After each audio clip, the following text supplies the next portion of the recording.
if he's the surgeon, are you the chief of medical staff? I never really look at it that way. I might be. Yeah, I guess you could say that. Okay. Your son, Salim Bey. What is it, gold medal in Germany? Yeah, Brandenburg, Germany. It's the Brandenburg Cup. That's what he fought in. Did real good for a kid from Germany, for the kid from Georgia, and for the kid from Azerbaijan. He's supposed to fight the Australian, but the Australian pulled out. I didn't know people did that on that level, but. You've been eyeing international tournaments for a while. He's had a lot of success nationally. How many nationals? 9? 13. Oh, shit. Damn. I'm getting old. 13-time national champion, but you always said before you even thought about turning pro, you want to get on the international scene and have success there. Yeah, I thought he would do good internationally. He did pretty good internationally. The rules are a little bit different. They don't allow you to use head movement. So in one fight, he had a point deducted because he was moving his head. 'Cause he was fighting a dude that was like 4 or 5 inches tall. Wait, what? You can't really move your head. You can move your upper body, but you can't like be rolling under punches. They'll call you. They'll tell you to lift your head up.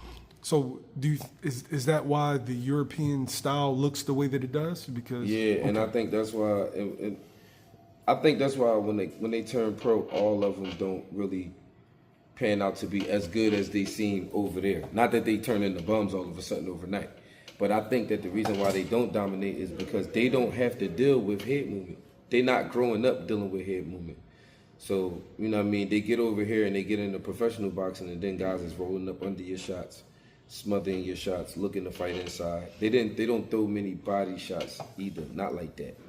Sometimes some of them throw, touches from far to the body, but they're not really body punchers. So I think like when you add like head movement and American defense and inside fighting, when you add that to it, it changes the level between us. I think that's the reason why a lot of times in the pro boxing, the Americans or the Mexicans tend to have a lot of success. And then you have guys from everywhere who have success, don't get me wrong. But I think like that's the reason why the scales are kind of tipped in terms of numbers of who would have the success. That's all. Your son Salim Bey went from being a good Philadelphia fighter to a good amateur boxer to a national champion to being looked at as the next big thing. Yeah. And I know it took a while, but it seemed like it happened like that. I think since December, everything kind of went crazy. Before that, it was like he was being recognized and people were acknowledging what was going on, and you would see, see him come across your news feed and stuff like that. But I think after fighting Marcus, because of the way that everybody was looking at Marcus, and then the way they was looking at Salim, once they fought, it kind of got the attention of all of the boxing people. And then, so now the light is there, and he continued to perform under that light. And so did Marcus. Marcus went on to do good, you know what I'm saying? They all are. Yahir Diaz, Thomas went to go fight internationally. So I think this group of kids, they've been doing well. And Salim has been doing very well. Number 1 in the United States, period, at 132. Number 4 in the world. The only 3 people ranked ahead of him are Olympians. And he can't even go to the Olympics yet. So, All right, so there's a point in every elite level amateur's career where they start to catch the attention of professional fighters. And as of recent, within this past like 2 years, you felt comfortable enough to put Salim in not just with professional fighters, but with elite professional fighters. Yeah. He worked on his defense. As he became better defensively, I became more comfortable. Salim been getting in the ring and experimenting with boxing pro fighters since he was 15, 16 years old. So he's a little bigger and stronger now, and you know what I'm saying? And mentally, he's a little bit more mature. He's been doing good. Been some places, been in front of some real good people and stuff like that. Some of them I say, and some of them I won't say right now, but time will come, the world will find out.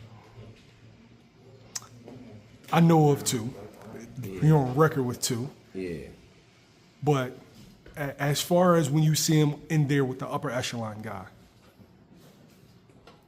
what do you notice about him now as opposed to him a couple years before?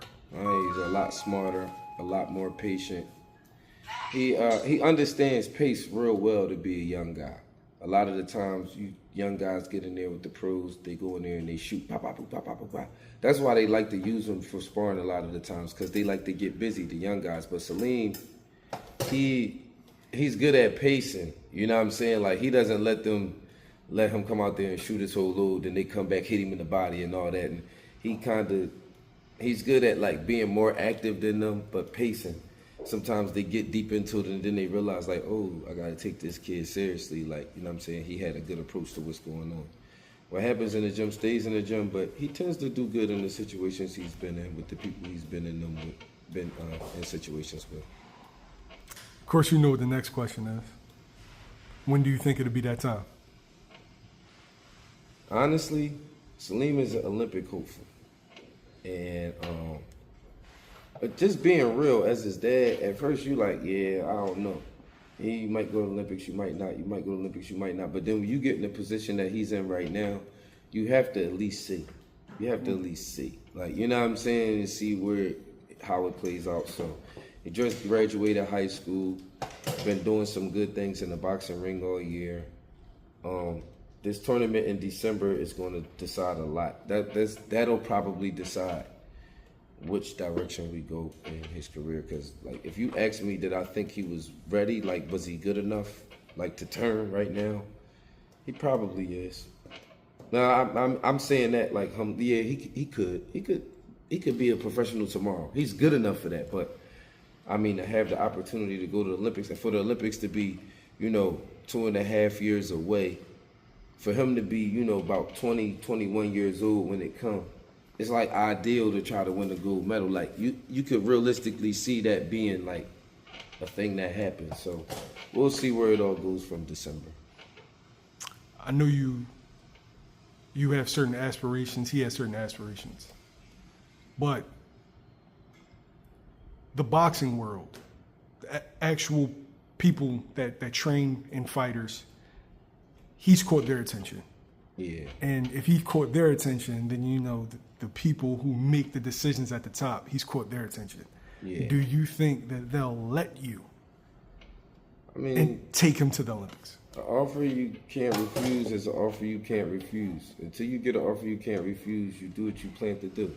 We didn't get here by just breaking our plans for any old reason. We've been disciplined and structured, and we tend to see out whatever we say that we're going to try to do. So that's our goals are our goals. And if it's a situation where, you don't want to go past your moment either, and we're aware of that as well, right? And so we just take it one step at a time right now, because we don't want to overlook December or overlook the fact that we got to fight grown men come December.